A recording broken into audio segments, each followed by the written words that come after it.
Halo teman-teman, di sini kami akan menjelaskan tentang perseroan terbatas. Apa sih itu perseroan terbatas?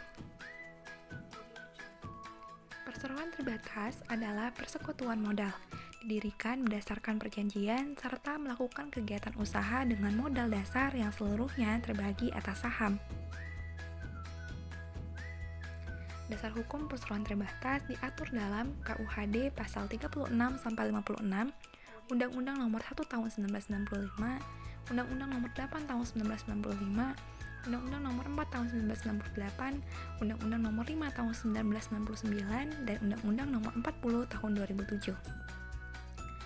Kemudian dalam proses pendirian perusahaan terbatas ada anggaran dasar yang merupakan salah satu bagian dari akta pendirian yang dibuat ketika para pemegang saham mendirikan PT. Dibuat menggunakan bahasa Indonesia oleh notaris dan berisi ketentuan mengenai pendirian.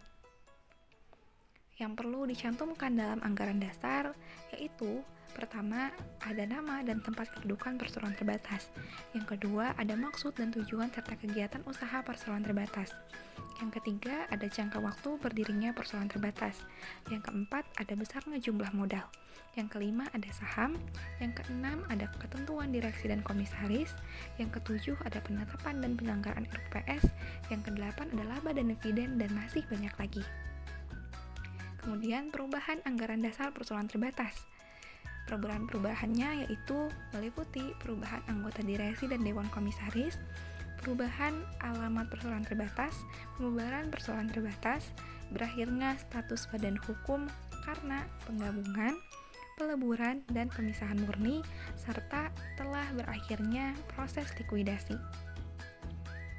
Selanjutnya, nama perseroan terbatas, di mana perkataan PT harus diletakkan di depan nama persero dan khusus bagi perseroan terbuka, di belakang nama perseroan harus ditambahkan kata TBK. Nama perseroan akan ditolak atau tidak diterima apabila telah dipakai secara sah oleh perseroan lain atau mirip nama perseroan lain dan bertentangan dengan ketertiban umum dan kesusilaan.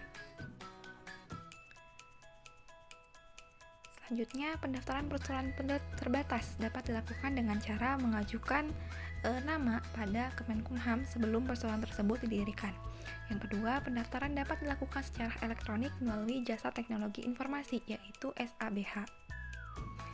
Selanjutnya, untuk daerah tertentu yang masih belum tersedia jaringan elektronik atau tidak bisa digunakan jaringan elektroniknya, maka pendaftarannya bisa dilakukan secara tertulis menggunakan surat tercatat. Selanjutnya, peran notaris dalam pendaftaran perseroan terbatas, yaitu mengesahkan tanda tangan dan menetapkan kepastian tanggal surat dengan mendaftarkan dalam buku khusus. Kemudian, membukukan surat-surat di bawah tanda tangan dengan mendaftarkan dalam buku khusus. Selanjutnya, membuat kopi dari surat-surat asli di bawah tanda tangan berupa salinan yang memuat uraian sebagaimana ditulis dan digambarkan dalam surat yang bersangkutan, serta melakukan pengesahan kecocokan fotokopi dengan surat aslinya.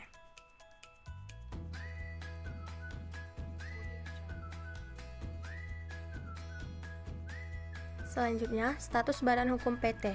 Ada yang berpendapat bahwa PT mulai berstatus badan hukum setelah akta pendirian PT disahkan oleh Kemenkumham. Ada juga yang berpendapat bahwa PT berstatus badan hukum tidak cukup hanya setelah akta pendirian disahkan Kemenkumham, tetapi harus ditambah dengan dilakukannya pendaftaran dan pengumuman PT.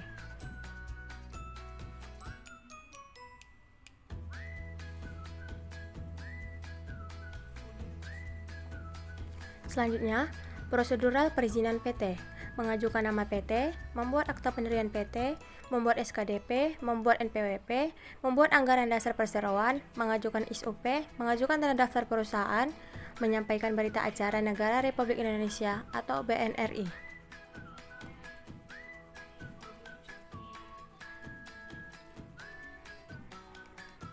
Selanjutnya, freezing the coverage fail. Pada hakikatnya merupakan doktrin yang memindahkan tanggung jawab dari perusahaan kepada pemegang saham, direksi, atau dewan komisaris. Dijelaskan dalam pasal 3 ayat 2 UU PT.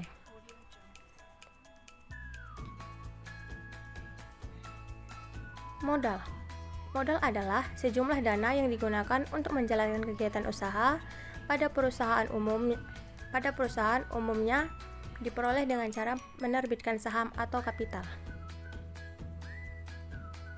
Modal PT yang pertama ada modal dasar, modal ditempatkan. Selanjutnya saham, yaitu tanda penyertaan modal seorang atau pihak pada suatu perusahaan atau PT. Karakteristik saham yaitu mempunyai hak suara untuk memilih jajaran manajemen perusahaan serta mengontrol kebijaksanaan perusahaan. Selain itu, dapat mendapatkan keuntungan jangka panjang yang besar.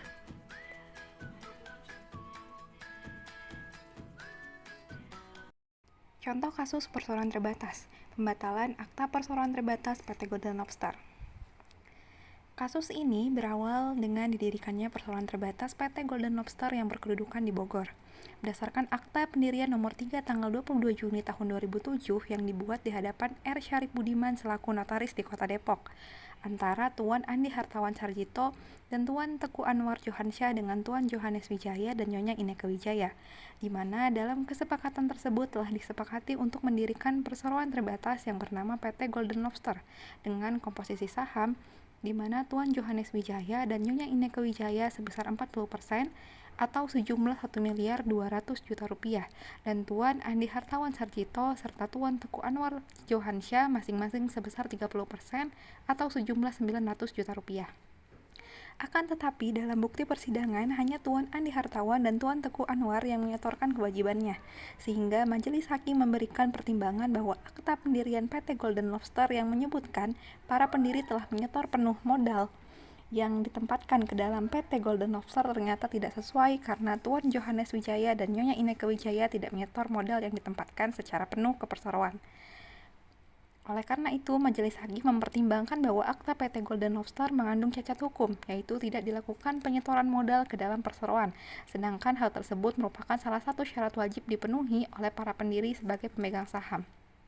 Pada kasus ini, yaitu akta nomor 3 tanggal 22 Juni tahun 2007 tentang pendirian perseroan yang dibuat di hadapan R. Syarif Budiman selaku notaris oleh majelis hakim, dalam putusannya tidak mempunyai kekuatan hukum mengikat, dan akta pendirian perseroan terbatas pada PT Golden Lobster dinyatakan batal oleh pengadilan. Selanjutnya, kasus akta pendirian perseroan yang tidak memenuhi UU PT. Kasus dalam putusan BNA berkaitan dengan akta pendirian perseroan PTHT nomor 30 pada tanggal 30 April 2012 yang dibuat di hadapan Notaris Agi. Ada indikasi kelalaian Notaris Agi yang mengakibatkan isi akta pendirian perseroan tidak memuat fakta yang sebenarnya, yaitu dalam pasal 20 ayat 1 akta pendirian PT HT nomor 30 pada tanggal 30 April 2012 menyatakan untuk pertama kalinya telah diambil bagian dan disetor penuh dengan uang tunai melalui kas perseroan sejumlah 2.500 saham atau seluruhnya dengan nilai nominal 2.500.000.000 rupiah, yaitu oleh pendiri Tuan MH bin MS tersebut jumlah 875 saham dengan nilai 875 juta rupiah. Tuan SM tersebut sejumlah 875 saham dengan nilai nominal 875 juta rupiah. Tuan Z dengan jumlah 500 saham atau dengan nilai nominal sebesar 500 juta rupiah.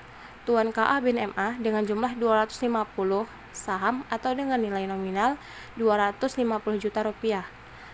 Dalam hal ini, hakim memutuskan bahwa pendiri Tuan SM dan Tuan MH bin MS tidak menyetorkan sahamnya ke dalam perseroan PTHT. Hal ini menunjukkan fakta mengenai penyetoran modal yang termuat dalam pasal 20 ayat 1 akta pendirian PTHT yang dibuat di hadapan Notaris Agi adalah tidak benar. Dengan demikian, akibat dari pendirian Tuan SM dan Tuan MH bin MS yang tidak menyetorkan modal tersebut adalah modal yang ditempatkan dan disetor penuh ke dalam perseroan PTHT hanya sebesar sejumlah 750 saham atau seluruhnya dengan nilai 750 juta rupiah dari modal dasar yang sebesar sejumlah 10.000 saham atau seluruhnya dengan nilai nominal 10 miliar rupiah. Oleh karena itu, modal yang ditempatkan dan disetor ke dalam PTHT tidak memenuhi ketentuan pasal 33 ayat 1 UU PT yang menghendaki bahwa modal dasar perseroan paling sedikit 25% harus ditempatkan dan disetor penuh. Dengan demikian, ada indikasi dari Notaris Agi dalam membuat akta pendirian perseroan yang tidak memastikan bahwa para pendiri PT telah menyetorkan modal dalam PTHT sehingga mengakibatkan modal yang ditempatkan dan disetor ke dalam PTHT tidak memenuhi ketentuan pasal 33 ayat 1 UU PT. Keren tuh. Udah masih banyak kan?